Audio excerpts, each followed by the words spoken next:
हाय दोस्तों, कैसे हैं आप सब। उम्मीद करते हैं कि आप सब अच्छे होंगे। और आज कंसेप्चुअलिटी और थेराइजेशन के पार्ट में हम मार्क्सवाद का मार्क्सिज्म जो है, जो कम्युनिस्ट आइडियोलॉजी है, उसमें एक बहुत ही इम्पोर्टेंट कंसेप्ट है मोड्स ऑफ प्रोडक्शन। हमने मोड ऑफ प्रोडक्शन के बारे में, प्रोडक्टिव फोर्सेस के बारे में, मीन्स ऑफ प्रोडक्शन के बारे में, ऑब्जेक्ट ऑफ प्रोडक्शन के बारे में पिछले वीडियो में हमने चर्चा किया है। उसमें जाके आप देख सकते हैं इन टर्मिनोलॉजीज के बारे में। आज हम लोग चर्चा करेंगे मोड्स ऑफ प्रोडक्शन के बारे में। तो मार्क्सवादी जो दर्शन है, मार्क्सवादी फिलॉसफी, मार्क्सिस्ट फिलॉसफी जो है, उसमें 5 मोड्स ऑफ प्रोडक्शन की बात की गई है। और हमने आपको पिछले वीडियो में बताया था, उसमें डिफाइन किया था कि the mode of production is the forces of production and the relations of production taken together। तो जो means of forces of production है, जो प्रोडक्टिव फोर्सेज है, और जो प्रोडक्टिव फोर्सेज में जो रिलेशन क्रिएट होते हैं डिफरेंट डिफरेंट जो क्लासेज हैं उनके बीच में।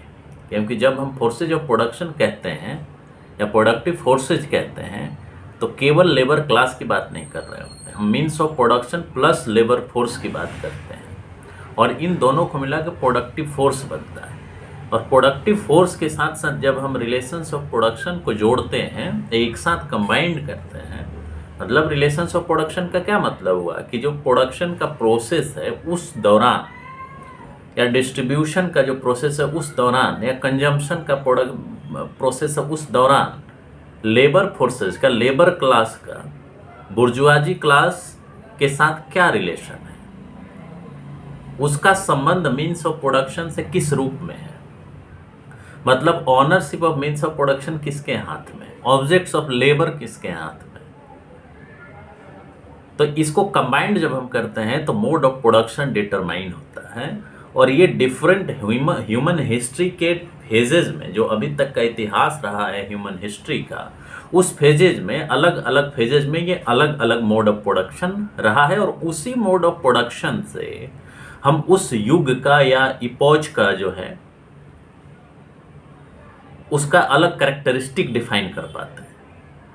और पूरे ह्यूमन हिस्ट्री में मार्क्सवाद, जिसको हम हिस्टोरिकल मटेरियलिज्म भी कहते हैं, कि how history has been progressed from primitive age to today's situation, उसको जो है 5 भागों में कैरेक्टराइज करता है। उसको 5 भागों में बताता है कि कैसे human history different different phases में different different mode of production को कैरेक्टराइज कर रहा था, और उसका एक स्पेसिफिक फीचर हुआ करता था।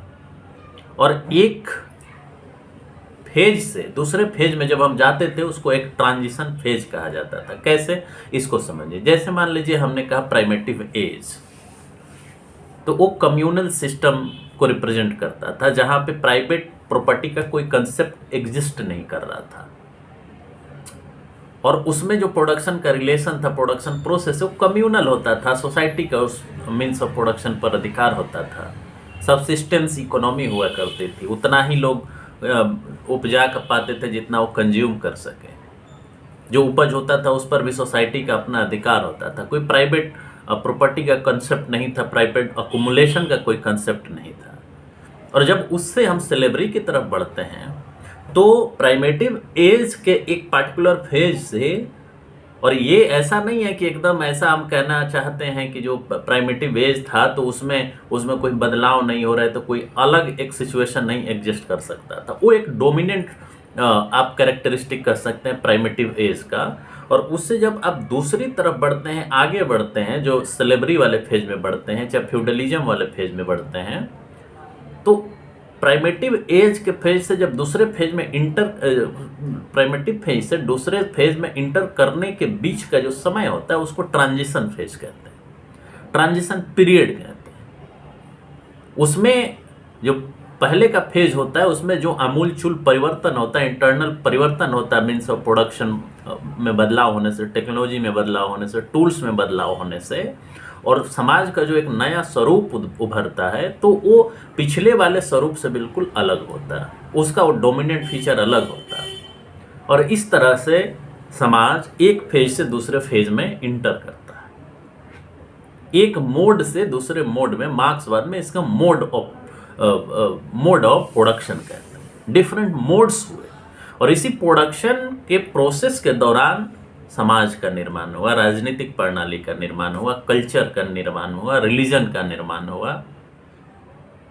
तो इसी को ये 5 भाग में देखा जाता है। मतलब हिस्ट्री को, हिस्टोरिकल मटेरियलिज्म के लेंस से अगर हम कहें तो हिस्ट्री को 5 मोड्स ऑफ प्रोडक्शन में हम देखते हैं मार्क्सवाद में। तो पहला है प्राइमेटिव फेज या प्राइमेटिव मोड ऑफ प्रोडक्शन, दूसरा है स्लेवरी, तीसरा है फ्यूडल, चौथा है कैपिटलिस्ट, और 5वां है सोशलिस्ट। ये मूल जो हैं 5 मोड ऑफ प्रोडक्शन हैं। लेकिन एक छठा वे इसमें डिस्कशन किया जाता है जो फ्यूचर का मोड ऑफ प्रोडक्शन माना जाता है, जिसमें मार्क्स या मार्क्सवादी दार्शनिक ये कहते हैं कि स्टेटलेस सोसाइटी की तरफ हम आगे बढ़ेंगे, जिसका नाम है कम्युनिज्म। राइट। तो आप ओवरऑल 5 भी कर सकते हैं, 6 भी कर सकते हैं। जो सोशलिज्म है वो भी एक फेज है, ट्रांजिशनल फेज है, जिसको पार करके ही आप कम्युनिज्म की तरफ बढ़ेंगे। ठीक है। तो अब इसको थोड़ा सा बारी बारी से हम लोग समझते हैं। सबसे पहले प्राइमेटिव मोड ऑफ प्रोडक्शन। तो इसमें क्या था? तो प्राइमेटिव जो फेज था उसको कम्युनल सिस्टम भी कहते हैं। ठीक है। और ये वैसा फेज था जिसमें क्लास का कोई फॉर्मेशन नहीं हुआ था। उत्पादन जो होता था, जितना प्रोडक्शन हुआ था या होता था, वो बहुत ही आप कह सकें कि निम्न किस्म के टूल्स के द्वारा होता है। तीर धनुष, हंटिंग, गैदरिंग का आप फेज सुने होंगे, जिसमें आप जंगलों में जाते थे, कुछ हंटिंग करते थे, गैदरिंग करते थे, और उसी को वापस ला करके फिर रखते थे, खाते थे, और उस पर सबका अधिकार होता था।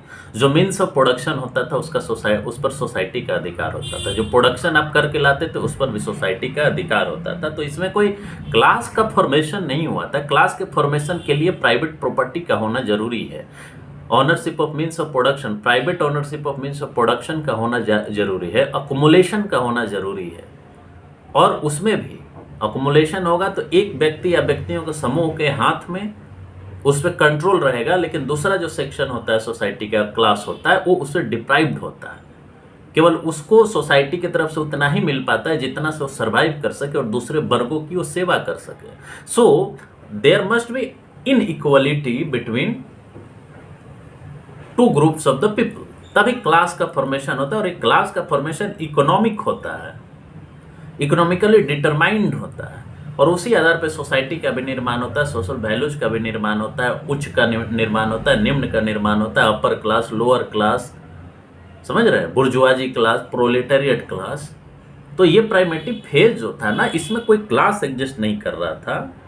ठीक। The slave, feudal, capitalist system are 3 forms of society based on exploitation of man by man. तो प्राइमेटिव फेज जो हिस्ट्री का था, उसके बाद का जो फेज शुरू होता है, मोड ऑफ प्रोडक्शन जो शुरू होता है, जैसे स्लेवरी हुआ, राइट, स्लेवरी हुआ, फ्यूडलिज्म हुआ, कैपिटलिज्म हुआ, ये 3 फेज ऐसे फेज हैं जिनके अंदर जो सिस्टम होता है वो वैसे सोसाइटी का सिस्टम होता है जिसमें एक्सप्लॉयटेशन, एक व्यक्ति दूसरे व्यक्ति का एक्सप्लॉयटेशन करता है क्लास के आधार पर। ठीक है। क्लास के आधार पर उसका वो शोषण करता है। और सोशलिज्म एक ऐसा सिस्टम डेवलप होता है कम्युनिज्म से पहले, in which exploitation of man by man has to be eradicated for ever. तो इन तीनों सिस्टम के बाद जब हम सोशलिज्म में आते हैं, सोशलिस्ट सिस्टम डेवलप करते हैं, तो exploitation of man by man को हम खत्म करते हैं और एक सोसाइटी ऐसा डेवलप करने की कोशिश करते हैं जिसमें एक्सप्लॉयटेशन ना हो। ठीक है। फिर दूसरे फेज को आप जब समझिए स्लेवरी के अंदर, तो स्लेवरी के अंदर जो है क्लास सोसाइटी का निर्माण होता है। एक ह्यूमन बीइंग के द्वारा दूसरे ह्यूमन बीइंग का शोषण होता है। यहीं से क्लास सोसाइटी का निर्माण होता है। व्यक्तियों के द्वारा शोषण होना शुरू होता है। प्राइवेट प्रॉपर्टी का यहाँ से इमर्जेंस होता है।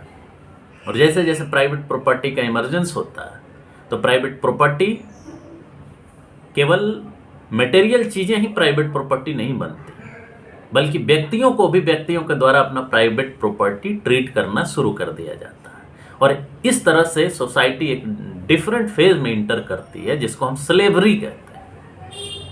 एक व्यक्ति का दूसरे व्यक्ति के द्वारा शोषण, और उस आधार पर प्रोडक्शन, डिस्ट्रीब्यूशन, कंजम्पशन शुरू होता है। वैल्यूज का निर्माण उसी तरह से होता है, कौन हाई होगा, कौन लो होगा, कौन एक्सप्लॉइट करेगा, कौन एक्सप्लॉइटेड होगा।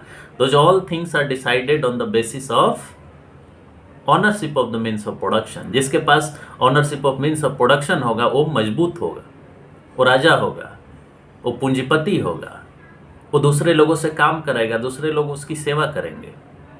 इस तरह का निर्माण सोसाइटी का आगे चल करके होता है। इसी तरह से फिर फ्यूडलिज्म का निर्माण इसी तरह से होता है। और फ्यूडलिज्म के अंदर भी लोग जमीन से जुड़े होते हैं कि अगर एक लैंडलॉर्ड है, लैंडलॉर्डिज्म को उस तरह से आप फ्यूडलिज्म के सेंस में इंडिया में अगर आप देखें तो समझ सकते हैं। तो फ्यूडल लॉर्ड हुआ करते थे, उनके पास जो ज़मीनें होती थी उस ज़मीनों का कुछ हिस्सा मजदूरी के रूप में उनको दिया जाता था और उनको जीवन भर उस पर काम कराया जाता था। फ्यूडल लॉर्ड कोई काम नहीं करते थे, उनके मजदूरी पर निर्भर करते थे जिनके द्वारा वो काम कराते थे। आप जानते हैं इंडिया में भी आप जानते हैं कि फ्यूडल जमींदारी सिस्टम कैसे काम करता था। जमींदार वहाँ रह के खेती नहीं करता था, वो अब्सेंटी लैंडलॉर्ड होता था। और जो किसान होता था, जो पीजेंट होता था, जो असम जो वहाँ काम करता था, उसको बहुत कम मात्रा में चीज़ें मिल पाती थी। ऊपर से उसको लोन और डेट ट्रैप में फंसा दिया जाता था। लेकिन ये धीरे धीरे चीज़ें जैसे हमने कहा कि जो प्राइमेटिव मोड ऑफ प्रोडक्शन था, तो प्राइमेटिव मोड ऑफ प्रोडक्शन जब था तो उस समय भी इंटरनली जो है सोसाइटी में टूल्स मजबूत हो रहे थे, नए तरीके के टूल्स डेवलप हो रहे थे। तो जो ownership of means of production होता है और जो प्रोडक्टिव फोर्सेज होते हैं, प्रोडक्टिव फोर्सेज हमेशा चीज़ें सीखती जाती हैं, वो देखती हैं, समझती हैं हमारा क्लास नेचर क्या है, हमारा एक्सप्लॉयटेशन कहाँ हो रहा है। हम प्रोडक्शन कर रहे हैं तो हमको सारी चीज़ों का बेनिफिट क्यों नहीं मिल रहा है। कुछ ही लोग जो सोसाइटी के रिसोर्सेज उस पर इतना कंट्रोल क्यों कर रखे हैं, उससे कैसे हम बाहर निकलेंगे। तो हर सोसाइटी में एक इंटरनल जो बदलाव की प्रक्रिया है वो चलती रहती है डायलेक्टिकली। जो प्रक्रिया है वो चलती रहती। स्लेवरी में जब लोगों ने देखा कि हमारा इस तरह से एक्सप्लॉयटेशन हो रहा है, तब एक नया फेज हिस्ट्री का शुरू होता है जिसको फ्यूडलिज्म कहते हैं। और हर फेज में जो बदलाव हुआ एक पिछले फेज से दूसरे फेज में, तो उसमें कुछ न कुछ ह्यूमनाइजिंग कैरेक्टर रहा था। लोग अपने आप को और ज़्यादा जो है फ्री करना चाह रहे थे। जैसे प्राइमेटिव एज से जब फ्यूडल में हम आए तो एक नया फेज डेवलप हुआ, प्रोडक्शन ज़्यादा होना शुरू हुआ, लोग ज़्यादा अपने आप को फ्री कर पाए, प्रोडक्शन ज़्यादा हुआ, डिस्ट्रीब्यूशन ज़्यादा हुआ, कंजम्पशन ज़्यादा हुआ। उसी तरह से कैपिटलिज्म में जब हम आते हैं तो मास स्केल पर प्रोडक्शन होना शुरू होता है। जब कैपिटलिज्म आता है तो मशीनें बनने लगती हैं। जब कैपिटलिज्म आता है वो फ्यूडलिज्म के बहुत सारे कैरेक्टरिस्टिक को ख़त्म कर देता है। उसमें फ्यूडल लॉर्ड हुआ करते थे, प्रोडक्शन हमेशा कम हुआ करता था, शोषण ज़्यादा हुआ करता था, डिस्ट्रीब्यूशन बहुत कम था, कंजम्पशन बहुत कम था, टूल्स बदले जा रहे थे। लेकिन जो लैंडलॉर्ड थे वो बदलना नहीं चाहते थे। तो जो सोसाइटी के अंदर प्रोडक्टिव फोर्सेज होती हैं वो अवेयर होती जाती हैं, उनमें स्किल सेट डेवलप होते जाता है और धीरे धीरे अपने स्थिति में परिवर्तन करने के लिए वो यूनाइट होना शुरू होती हैं। और जब यूनाइट होना शुरू होती हैं, आवाज़ उठाना शुरू करती हैं, बोलना शुरू करती हैं, विद्रोह करना शुरू करती हैं, बार्गेनिंग करना शुरू करती हैं, तो सिस्टम के अंदर धीरे धीरे धीरे क्वालिटेटिव परिवर्तन होना शुरू होता है। मतलब एक फेज से दूसरे फेज में, जैसे एक प्रोडक्शन मोड ऑफ प्रोडक्शन से दूसरे मोड ऑफ प्रोडक्शन में आप जाते हैं तो ये एक क्वालिटेटिव चेंज है, ये गुणात्मक एक परिवर्तन होता है। और गुणात्मक परिवर्तन जब होता है तो सिस्टम के अंदर ये नहीं कहा जा रहा है कि पुरानी चीज़ें पूरी तरह से ख़त्म हो जाती हैं, वो रहती हैं, लेकिन उसके गुण में परिवर्तन होता है। एक डोमिनेंट फीचर जो उभर के आता है वो अलग आता है।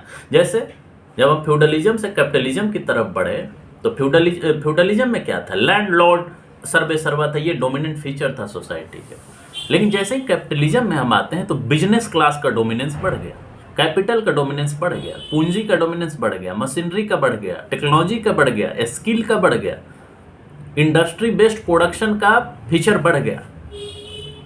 तो क्या हुआ, एक सिस्टम से हम दूसरे सिस्टम की तरफ बढ़े और कैपिटलिज्म में एक बड़े स्तर पर प्रोडक्शन होना शुरू हुआ, फैक्ट्री के आधार पर, इंडस्ट्री के आधार पर। तो इस तरह से मार्क्सिज्म कहता है कि ये जो कैपिटलिज्म है, तो कैपिटलिज्म के अंदर भी कंट्राडिक्शंस हैं, बहुत सारे कंट्राडिक्शंस हैं। दो एंटागोनिस्टिक क्लास होता है कैपिटलिज्म, एक लेबर क्लास होता है, एक बुर्जुआजी क्लास होता है, पूंजीवादी वर्ग होता है, और एक सरबहारा होता है, मजदूर वर्ग होता है। लेकिन ये यूनिवर्सली इसी तरह से सब कंट्री में एक ही साथ हो, ये जरूरी नहीं है।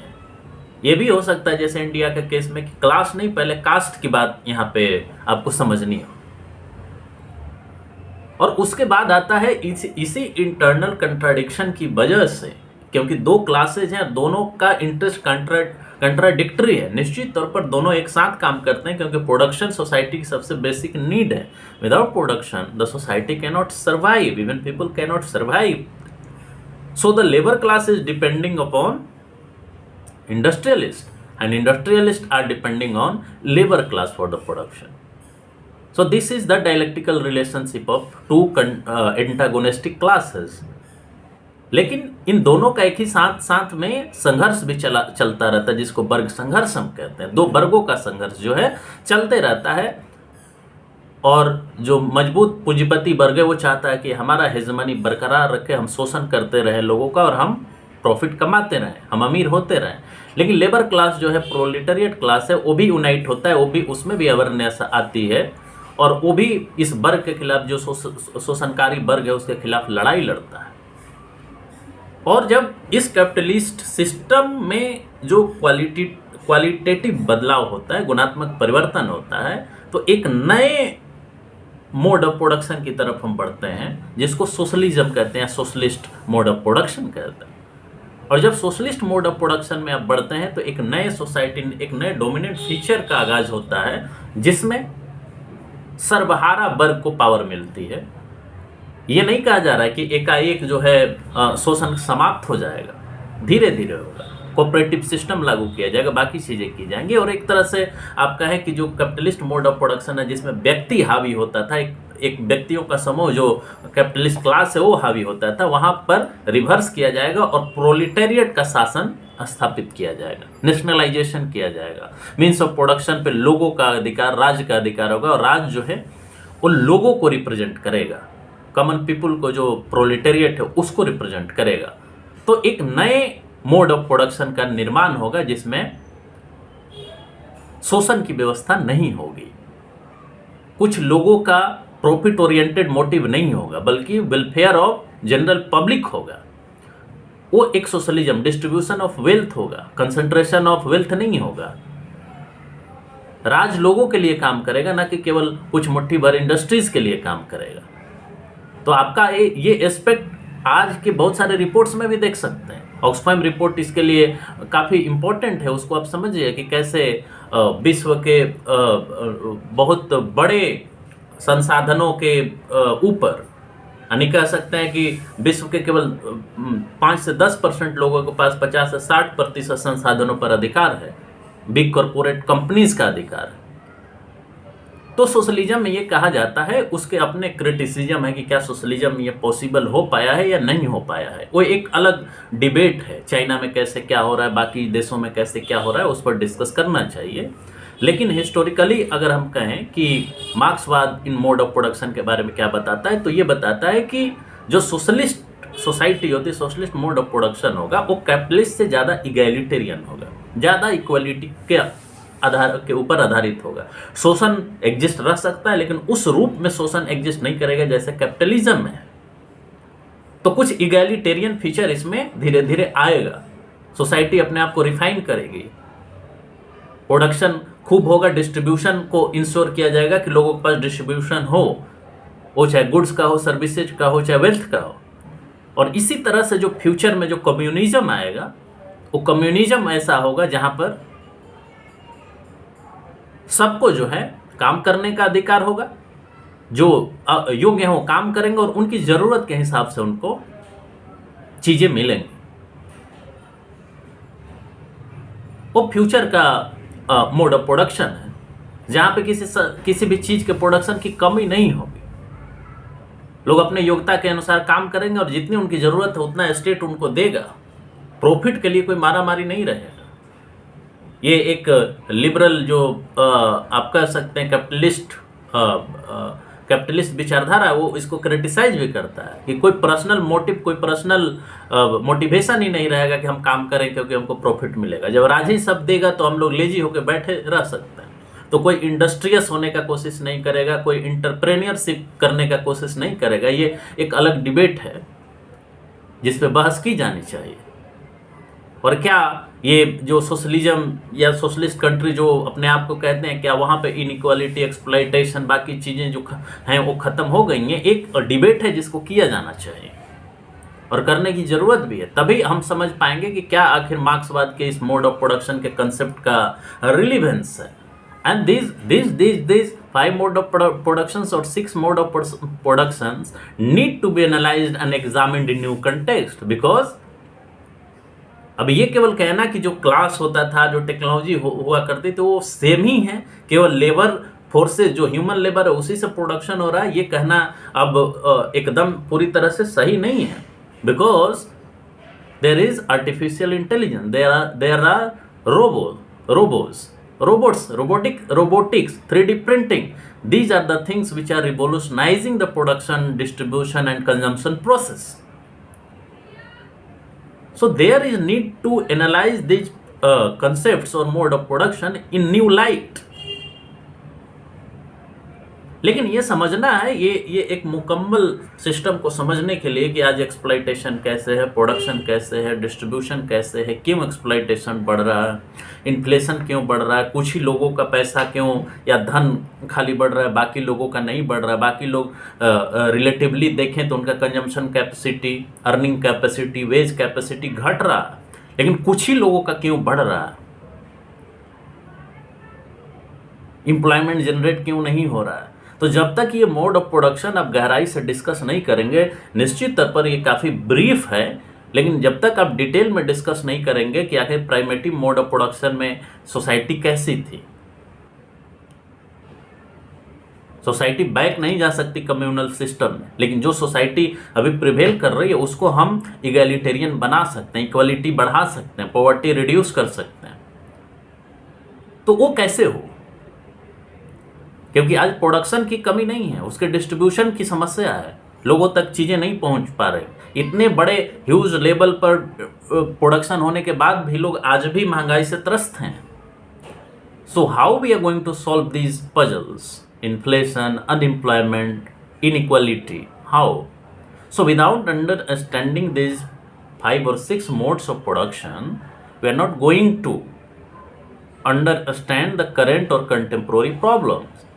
So if you want to understand these contemporary problems of employment, inequality, discrimination, lack of jobs, lack of employments, then you need to understand these Marxist terminologies, or in brief, mode of production, which has been analyzed by the Marx, Engels and other Marxist philosophers on the basis of material evidence of history.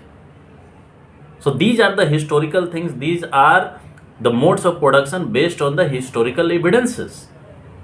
So there is need to understand these things कि different mode of production में society का nature क्या था, कैसे काम कर रहा था, क्यों बदला, एक मोड ऑफ प्रोडक्शन से सोसाइटी दूसरे मोड ऑफ प्रोडक्शन में क्यों आया, दूसरे से फिर तीसरे में क्यों आया, तीसरे से फिर चौथे में क्या आया, क्यों आया, पांचवें में क्यों आया और छठा में क्यों जाएगा, और जाना क्यों जरूरी है। ये क्यों कहा जाता है कि ये प्रोग्रेसिव फेज होता है। आप प्राइमेटिव से स्लेवरी में आएंगे, स्लेवरी से फ्यूडलिज्म में आएंगे, फ्यूडलिज्म से कैपिटलिज्म में आएंगे, कैपिटलिज्म से सोशलिज्म में और तब कम्युनिज्म में। क्या ये एक लिनियर प्रोसेस है? क्या सारे कंट्रीज में ऐसे ही ये घटित होता है? क्या सभी जगह ऐसा ही हुआ क्या? और या जहाँ कम्युनिज्म या सोशलिज्म आने का क्लेम किया जाता है, क्या वहाँ पर इन सारी परेशानियों, जो इन इगैलिटेरियन फीचर्स ऑफ सोसाइटी उसका एंड हुआ क्या? So without conceptual and theoretical tools, You are not going to understand the deep undercurrent which is going on at the society level, social level, और नेशनल लेवल और international level. इसलिए इस mode of production को समझना बहुत ही जरूरी है। कुछ लोग ये कह सकते हैं कि मार्क्सिज्म के इस टूल्स का कोई ज़रूरत नहीं, लेकिन ये गलत अप्रोच है।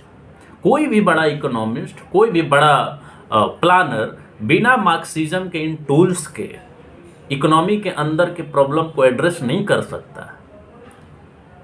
आज भी जब हम ये बात कर रहे हैं कि अभी जो डोमिनेंट कैपिटलिस्ट सिस्टम है उसमें उसके अंदर इनइक्वालिटी क्यों क्रिएट हो रही है, लोग विद्रोह क्यों कर रहे हैं, किसानों का प्रोटेस्ट क्यों हो रहा है, अनएम्प्लॉयमेंट क्यों जनरेट नहीं हो पा रहा है सफिशिएंटली, तब आपको ये समझना होगा कि जो क्रिटिक्स हैं कैपिटलिज्म के, उन्होंने कैसे इन चीज़ों को हाईलाइट किया, कैसे सामने लाया है कि why capitalism is bound to create less jobs.